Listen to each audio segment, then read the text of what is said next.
Assalamualaikum warahmatullahi wabarakatuh. Salam sehat buat adik-adik semua. Hari ini pertemuan pertama kita tentang mikrobiologi pangan. Hari ini kita akan mengisinya dengan perkenalan terlebih dahulu, apa sih mikrobiologi pangan tersebut. Apakah pangan-pangan ini yang sehari-hari kita konsumsi ataupun yang kita peroleh dari toko-toko tidak mengandung daripada mikrobiologi pangan.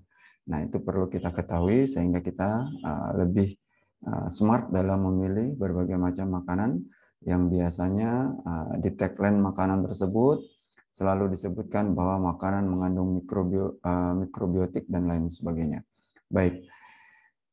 Nah, mikrobiologi merupakan ilmu yang mempelajari kehidupan makhluk mikroskopik. Kenapa disebut mikroskopik? Karena ukurannya sangat kecil dan tidak dapat diperhatikan dengan mata telanjang atau tidak dapat langsung dilihat dengan mata secara langsung. Nah, karena kita ketahui mikroorganisme ini berbentuk jasad renik atau biasa dikenal dengan makhluk hidup jasad renik, ya, atau kalau bahasa ilmiahnya adalah mikroorganisme. Nah, mikroorganisme ini ukurannya sangat kecil, hanya dapat diamati dengan bantuan mikroskop. Maka dengan bantuan mikroskoplah kita bisa mengamati bentuk dan ukuran daripada si mikroorganisme ini. Nah, mikroorganisme ini biasanya dapat menyebabkan kerusakan apabila kita tidak dapat memanage daripada perkembangan si mikroorganisme ini. Nah, yang biasa digunakan di pangan seperti apa? Maka pastinya adalah mikroorganisme yang mampu mengubah rasa, aroma, dan warna daripada makanan. Misalnya kita memfermentasi susu sehingga kita bisa memperoleh misalnya adalah keju, ya, atau craft atau produk-produk turunan lainnya. Nah, tetapi biasanya produk ini juga membawa penyakit. Nah, ini yang perlu kita waspadai. Ya, ketika makanan tersebut kita berikan perlakuan dengan mikroba, harapannya makanan tersebut menjadi enak, tetapi kadang-kadang ini juga terkontaminasi oleh mikroorganisme lain. Nah, ini perlu berhati-hati. Kemudian benefit way. Nah, ini merupakan salah satu cara yang menguntungkan pada pengolahan berbagai macam makanan yang menggunakan mikroba ini. Ya, terutama tadi itu pada rasa, warna, dan aroma. Bahkan biasanya mikroba ini dapat menyebabkan perubahan tekstur pada bahan pangan yang kita olah. Food mikrobiologi. Nah, mempelajari kehidupan mikroba dalam pangan. Nah, ini adalah ruang lingkupnya, ya. Kemudian di dalam ini kita akan mempelajari tentang aktivitas daripada mikroba tersebut. Pengaruh terhadap pangan, fungsi pangan yang dibutuhkan untuk aktivitas mikroba itu apa saja. Kemudian untuk bahan pangannya menjadi lebih segar, awetan, ataupun olahan. Nah, ini bisa kita gunakan semua bahannya, ya. Bahan segar, bahan awetan, ataupun bahan olahan. Kemudian aspek yang ditimbulkannya, aspek yang dikehendaki menyangkut aktivitas mikroba yang dapat meningkatkan ketahanan pangan terhadap kerusakan. Nah, harapannya tadi itu seperti yang di awal, bahwa dia juga dapat menyebabkan kerusakan, tetapi juga dapat menjadi mikroba yang dapat meningkatkan ketahanan pangan tersebut agar pangan tersebut dapat disimpan lebih lama, dikonsumsi jauh di depan nanti, ya. Nah, ini menjadi penting mikroba ini untuk digunakan sebagai bahan tambahan bukan bahan tambahan makanan, tetapi bahan pengolah makanan, ya, sehingga kita memperoleh apa yang kita inginkan. Kemudian aspek lain yang ditimbulkan yaitu aspek yang menyangkut aktivitas mikroba yang menurunkan ketahanan dan merusak pangan dan menyebabkan penyakit. Nah, harapan kita adalah di poin pertama, tetapi biasanya proses pengolahan ini akan tidak sesuai dengan apa yang kita inginkan. Nah, ini biasanya akan menjadi uji, ya, atau bagaimana sih kita melihat mikroba yang dapat menurunkan ketahanan pangan. dan merusak pangan. Nah, biasanya kalau sudah merusak ini maka akan menyebabkan penyakit. Faktor pertumbuhan mikroorganisme dalam bahan pangan yaitu yang pertama adalah intrinsik, yaitu sifat fisik, kimia, dan struktur daripada mikroorganisme tersebut. Sementara kalau ekstrinsik yaitu suhu, kelembaban, gas di udara. Nah, ini sangat berpengaruh terhadap perkembangan atau pertumbuhan mikroorganisme pada permukaan pangan ya, ataupun di dalam pangan. Nah, secara implisit, sifat yang dimiliki oleh mikroba. Nah, ini mikroba ini sebagai apa sih? Ya, apakah dia baik ataukah buruk sifat daripada si mikroba tersebut? Ya, biasanya disebut dengan menguntungkan atau tidak. Nah, seperti itu. Kemudian faktor pengolahan. Yang terakhir, bagaimana sih kita mengolah pangan tersebut? Teknologi yang digunakan, perlakuan yang digunakan, bahan tambahan yang digunakan. Nah, apakah ini sesuai dengan apa yang dibutuhkan oleh mikroorganisme tersebut. Nah, berikut merupakan tabel ya, faktor affecting the development of microbial association in food. Nah, ini beberapa faktor ya yang biasa terdapat pada pengolahan makanan yang menggunakan mikroorganisme. Ya, tadi itu ada intrinsik, ya, ada nutrien, ada pH, ya, kemudian ada redup potensial, ada aktivitas air, ya, ada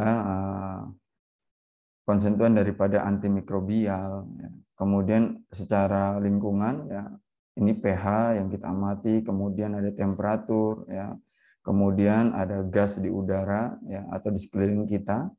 Nah, kemudian ada implisit faktornya adalah pertumbuhan secara spesifik si mikroorganisme tersebut, kemudian ada simbiosisnya, apakah mutualisme atau tidak, apakah menjadi mikroorganisme antagonis, ya. Kemudian kalau processing faktornya adalah slicing, washing, packing, ya, irradiation atau pasteurisasi. Nah, ini merupakan 5 daripada perlakuan ya, secara processing ya, yang menjadi faktor apakah mikroorganisme tersebut mampu hidup pada permukaan bahan pangan tersebut. Kemudian intrinsik nutrien. Nah, air. Air sangat penting karena 70-80% sel mikroba adalah air. Nah, ini menjadi penting ya karena mikroba tersebut memang terbentuk daripada air ya.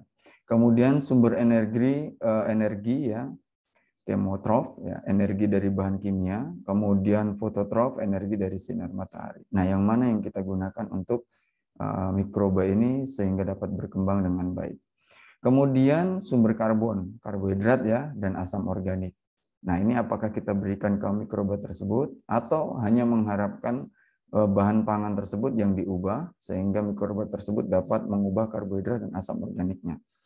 Kemudian sumber nitrogen ya, bahan anorganik seperti nitrat, amonium ya, bahan organiknya adalah asam amino.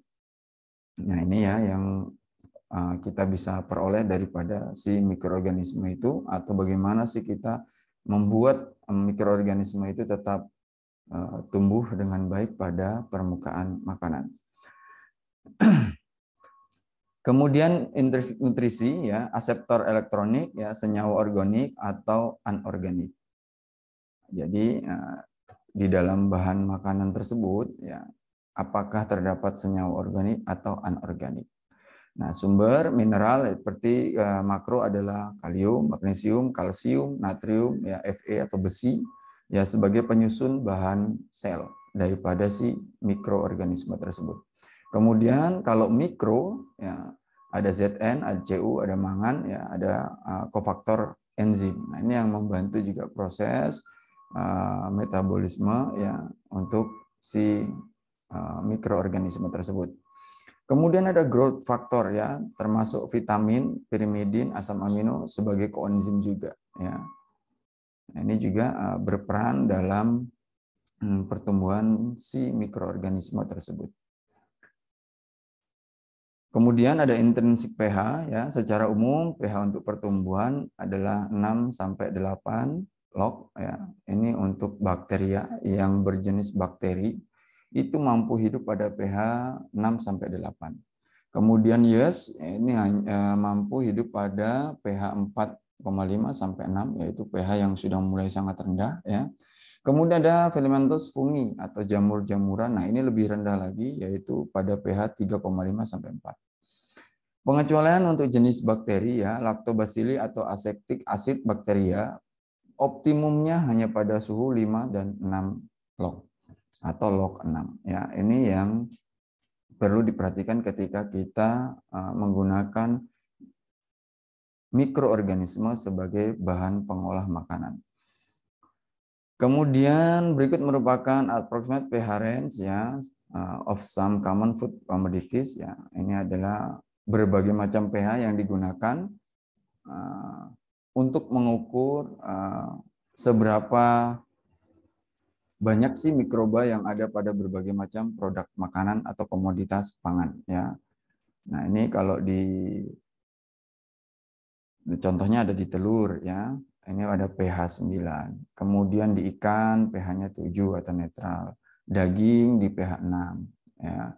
Kemudian milk juga bisa di pH 6 atau di atasnya atau bisa di atas 7 ya. Kemudian ada vegetable atau sayur-sayuran ya. Ini di bawah rata-rata di suhunya lebih rendah ya, mulai dari 8 sampai ke 3.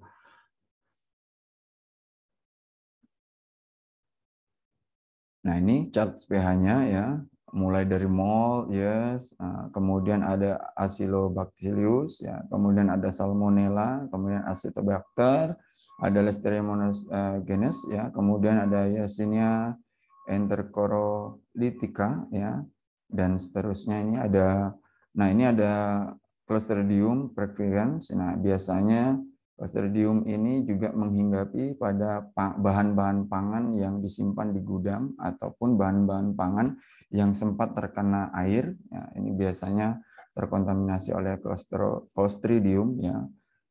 Banyak sekali jenisnya ya Clostridium ini. Di sini adalah perfringens.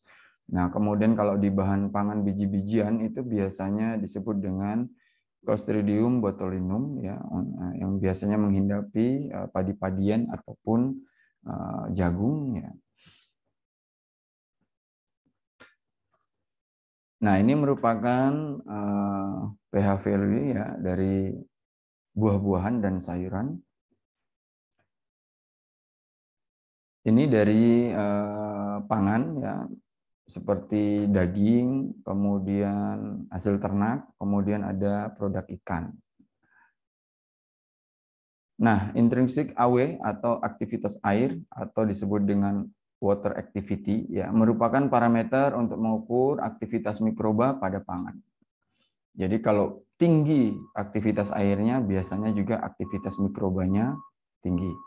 Kemudian kadar AW mempunyai nilai praktis dalam memperkirakan populasi mikroba yang berperan dalam kerusakan pangan. Nah, apabila ya, kelembaban sesuai, kemudian kandungan air atau kadar air dalam pangan juga cukup memadai, maka biasanya menjadi tempat yang paling disenangi oleh mikroorganisme. Kenapa demikian? Karena di sana mikroorganisme tersebut merasa nyaman karena ada bahan pangan dan penyusun dirinya. Nah, ini ya, makanya mereka akan cepat bertumbuh, berkembang pada makanan-makanan yang mengandung kadar air tinggi, ya, atau aktivitas airnya cukup tinggi, ya, sehingga mikroorganisme tersebut dapat berkembang biak.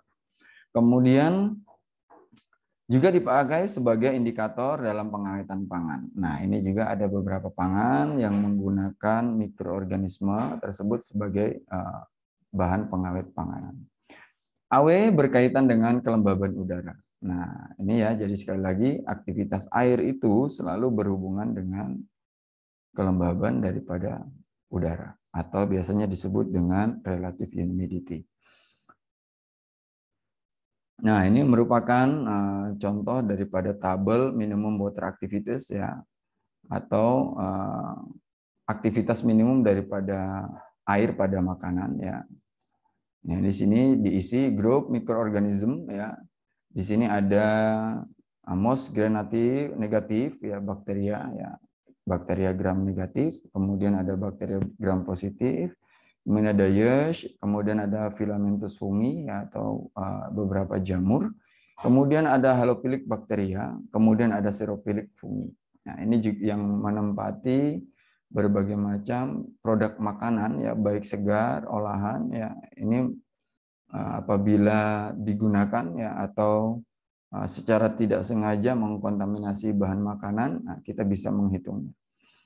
Kemudian intrinsik ya, potensial redox menunjukkan kemampuan substrat untuk oksidasi dan reduksi. Kemudian senyawa antimikroba alami seperti laktinin, laktoperoksida, kemudian ada lisosim, kemudian ada eugenol dan lain-lain. Nah, ini merupakan senyawa-senyawa yang dibenci oleh mikroorganisme tersebut. Ya, karena mampu mengoksidasi daripada si mikroorganisme atau merusak daripada jaringan si mikroorganisme tersebut, sehingga mikroorganisme tersebut biasanya akan mati. Nah, struktur biologi pangan misalnya adalah lapisan kulit pada telur, kacang-kacangan, kulit buah, ya berperan mencegah masuknya mikroba ke dalam bahan pangan. Nah, bahan-bahan di atas yang bersifat antimikroba tadi inilah yang terletak pada permukaan misal cangkang telur atau permukaan kacang-kacangan atau permukaan buah ya. Nah, ini yang berperan untuk mencegah mikroorganisme tersebut bertahan hidup di permukaan pangan tersebut. Ya, sehingga mikroorganisme tersebut tidak mampu untuk tumbuh dan berkembang ya secara baik ya. Sehingga mikroorganisme tersebut lebih banyak mati. Faktor intrinsik suhu ya. Nah, ini merupakan tabel temperatur dari mikroorganisme yang mampu hidup ya, atau tempat atau suhu yang ditoleran oleh mikroorganisme ya, tergantung daripada jenisnya. Grupnya atau kelompoknya adalah thermophilus ya, atau suhu tinggi pada atau bakteri-bakteri yang mampu pada hidup pada suhu tinggi ya. Minimumnya adalah 40 sampai 45 derajat Celcius, optimumnya dia hidup dan berkembang adalah pada suhu 55 sampai 75 derajat Celcius, dan maksimumnya hanya mampu pada suhu 90 derajat Celcius, pada suhu 100 atau 90 lewat itu sudah mati. Kemudian ada Mesophilus ya, antara suhu minimumnya 5 sampai 15, kemudian optimumnya dia berkembang biak ya, memperbanyak diri sehingga dapat merusak atau mengubah makanan itu pada suhu 30 sampai 40 derajat Celcius, maksimumnya pada suhu 47 derajat Celcius. Lebih dari itu dia sudah mulai mati atau menurun perkembangbiakannya. Kemudian ada Psychopilus ya. Ya, ini pada suhu minus ya, ada sampai 5 derajat Celcius, maksimumnya hanya sampai 20 derajat Celcius. Kemudian ada psikotrop ya, ini pada hampir sama dengan obligate psikotropilus ya. Ini pada suhu optimum dia berkembang 25 sampai 30 derajat Celcius. Nah, maksimumnya hanya sampai di 35 derajat Celcius. Nah, merupakan faktor intrinsik penting ya, biasanya mikroba patogen dan perusak pangan mikroba mesofil. Nah, biasanya mikroba yang bersifat sebagai perusak pangan itu pada kelompok mesofil. Nah, ini yang perlu adik-adik pahami ya, bahwa mikroba tersebut bersifat perusak pada jenis atau grup atau kelompok Mesophilus yang hidup pada suhu minimum 5 sampai 15 derajat Celcius, maksimum 47 derajat Celcius. Nah, ini selalu bersifat patogen ataupun perusak daripada bahan makanan. Nah, ini contohnya ya. Ini kalau di suhu 18 sampai 0 derajat Celcius, mikroorganisme tersebut lebih memilih untuk bobok ya, atau bersifat dorman ya. Dia lebih banyak istirahatnya karena faktor penunjang suhu yang diinginkan tidak terpenuhi. Akhirnya si mikroba tersebut memilih diam ya, mungkin saja supaya nggak lapar nih, aku diem aja gitu. Akan tetapi ketika suhunya sudah mulai meningkat, misal pada 10 derajat Celcius, ya, mulai deh senang si mikroba tersebut. Ya, ya hore, aku bisa berkembang biak dengan baik. Ya, berarti range suhu antara 10 sampai 60 derajat Celcius. Nah, di atas itu dia sudah mulai loyo. Ya, sudah mulai ngos-ngosan dia untuk hidup. Kenapa? Energi yang harus diperoleh lebih banyak. Sehingga dia mampu bertahan pada suhu tersebut. Ingat, mikroorganisme tersebut terbentuk daripada air, ya, 80%. Sehingga ketika pada suhu tinggi, dia mudah, apa ya, kalau manusia adalah berkeringat, si mikroorganisme ini rusak selnya.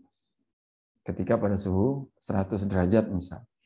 Nah, apabila suhu lebih dari 100 derajat Celcius, maka mikroba tersebut langsung dikemas, dipeti mati. Ya, istilahnya adalah mikroba tersebut mati pada suhu di atas 100 derajat Celcius. Tetapi sekali lagi saya ingatkan, beberapa bakteri itu mampu hidup pada suhu di atas 100 derajat Celcius. Nah, ini juga menjadi penting dan menjadi apa ya, perhatian kita bahwa mikroba itu tidak semua juga mati pada suhu rendah ataupun pada suhu tinggi.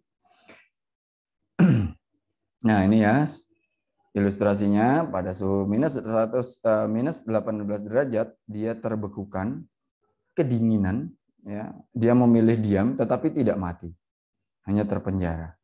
Nah, kemudian pada suhu 5 sampai 60-an mereka berpesta pora. Mereka mampu mengubah makanan, ya, terutama sumber karbohidrat tadi dan asam amino dirombak dan oleh mereka, ya. Makanya biasanya kalau pada makanan misalnya nasi, nasi tersebut dibiarkan pada suhu tertentu, ya, selama dia mendapatkan kelembaban yang tepat, aktivitas air yang tepat, maka kalian akan mendapati nasi tersebut berair atau becek. Nah, ini adalah perbuatan daripada si mikroorganisme ini. Dan lama-lama akan menyebabkan nasi tersebut beraroma tidak enak. Nah, ini pada suhu 5 sampai 60 derajat Celcius, ya. Di atas daripada itu mulai nih, ya, seperti mereka merasakan di padang pasir misal, sangat panas. Atau pada daerah khatulistiwa seperti Sulawesi Tengah ini, ya, jangankan mikroorganisme, ya, manusianya pun kepanasan karena suhunya yang memang rata-rata di atas 35 derajat Celcius, tetapi buat mereka itu nyaman-nyaman saja. Nah, ini kalau di atas 100 derajat misal dia sudah mati. Kemudian inseksi atau RH, ya, kelembaban udara reaktif atau yang berhubungan dengan aktivitas air atau water activity. Nah, tadi seperti saya katakan, apabila kelembabannya menunjang, kemudian aktivitas airnya banyak, maka mikroorganisme tersebut menjadi cepat pertumbuhannya. Nah, pangan dengan AW rendah bila diletakkan pada lingkungan dengan kelembaban tinggi akan mudah menyerap air. Kenapa? Karena pangan yang dengan AW rendah biasanya bersifat higroskopis. Jangankan kena air, ya, kena udara yang lembab saja dia langsung menyerap udara tersebut, ya. Nah, notabene-nya udara yang diserap tersebut adalah mengandung uap air. Kemudian ketika menyerap air maka otomatis nilai AW-nya akan meningkat, ya. Kemudian mudah dirusak oleh bakteri. Nah, ini ya, bahan makanan yang mengandung AW tinggi itu sangat mudah dirusak oleh mikroorganisme. Nah, berikut merupakan, ya, hubungan antara waktu dan pertumbuhan mikroorganisme. Nah, ini merupakan tahap awal tadi, ya. Dia nyantai dulu ketika pada suhu kurang daripada 10 derajat Celcius. Nah, ketika sudah memperoleh suhu di atas 100 derajat Celcius, dia mulai naik. Nah, seiring waktu, ya. Nih, number of cell, ya, log daripada pH ini, ya. Ini adalah nilai pH, ya. Antara waktu dan pH, ya. Kemudian ekstrinsik, susunan gas, ya. Susunan gas di udara, terutama O2, ini juga sangat membantu mikroorganisme untuk bertumbuh dan berkembang. Ya. Kenapa? Karena udara O2 ini merupakan salah satu kebutuhan yang diperlukan untuk mikroorganisme berespirasi. Penyimpanan buah-buahan dengan meningkatkan kadar CO2 dan menurunkan O2 atau oksigen, ya, akan mengakibatkan respirasi mikroba dan buah terhambat. Jadi, kalau mau buahnya awet, maka perbanyak atau letakkan di tempat-tempat yang mengandung CO2 tinggi. Jangan O2-nya yang tinggi. Manakala O2-nya tinggi, maka mikroba tersebut akan berpesta. Nah, dengan terhambatnya respirasi, ya, maka buah akan jadi lebih awet dan cepat matang. Jadi cepat matangnya bukan karena mikroorganisme, tetapi karena proses yang memang secara alamiah mengubah bahan-bahan seperti buah-buahan, ya, itu akan cepat matang apabila diletakkan pada suhu yang tepat, kemudian mengandung CO2 yang tepat. Implisit, ya, sinergisme, kemudian ada dua atau lebih mikroba bekerja sama dan saling membutuhkan. Kemudian amilase kapang, ya, dapat memecahkan amilum menjadi glukosa, yang kemudian glukosa ini akan dimanfaatkan oleh kapang, jamur, dan bakteri untuk sumber energi. Nah, intinya ketika bahan makanan tersebut memang mengandung banyak karbohidrat, maka otomatis dia akan banyak mengandung glukosa. Ya, ini.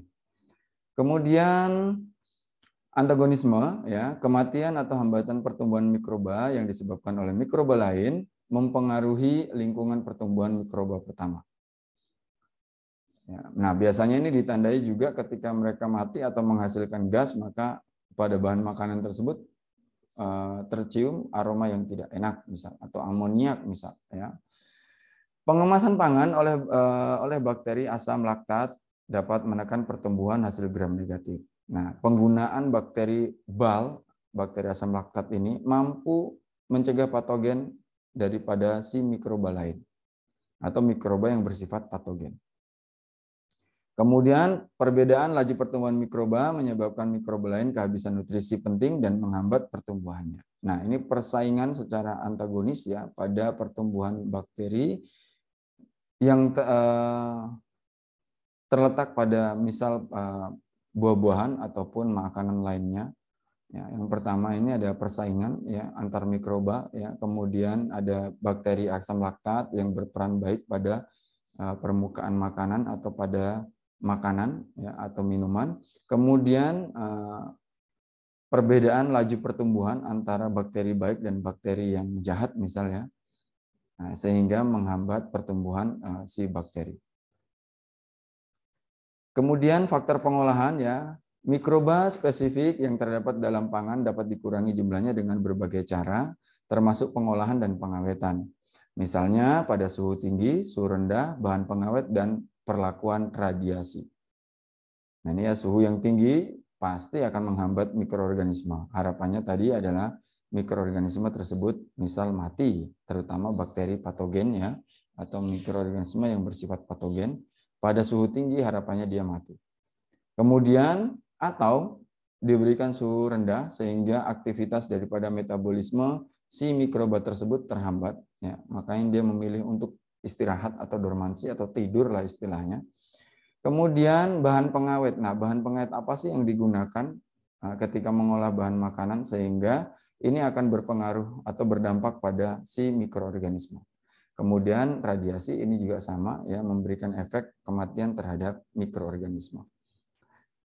Kemudian secara ekologi, ya, ekologi daripada mikroorganisme tersebut dipengaruhi oleh udara, kemudian tanah, air, ya, tanaman, manusia, dan hewan. Atau kita dapat sebut, ya, diagram ini adalah lokasi daripada mikroorganisme itu bertumbuh dan berkembang. Ya, maka disebut dengan ekologi. Ya, jadi ekologi daripada mikroorganisme seperti apa sih? Dia ada di tanah, ya, ada di air, ya, kemudian ada di udara, ada di tanaman. Ya, semuanya saling bersimbiosis, ya, saling membutuhkan, ya. Manusia dan hewan juga merupakan tempatnya bakteri atau mikroorganisme, termasuk di tubuh kita, tangan, telapak tangan, ya, dan berbagai macam lokasi atau kondisi daripada pangan ditempatkan. Baik, terima kasih untuk pertemuan kali ini. Secara pendahuluan kita sudah awali ya tentang apa sih mikroorganisme atau mikrobiologi pangan ya. Yang merupakan ilmu yang mempelajari tentang mikro atau makhluk hidup yang bersifat mikroskopis ya, ukurannya sangat kecil. Ya, bagaimana hidupnya dipengaruhi oleh apa? Faktor intrinsik tadi itu dan ekstrinsik ya. Kemudian ada implisit ya, secara implisit. Nah, ini sudah berpengaruh terhadap si kehidupan mikroorganisme. Baik, saya akhiri. Billahi taufiq wal hidayah. Assalamualaikum warahmatullahi wabarakatuh. Sampai ketemu di pertemuan kedua minggu depan.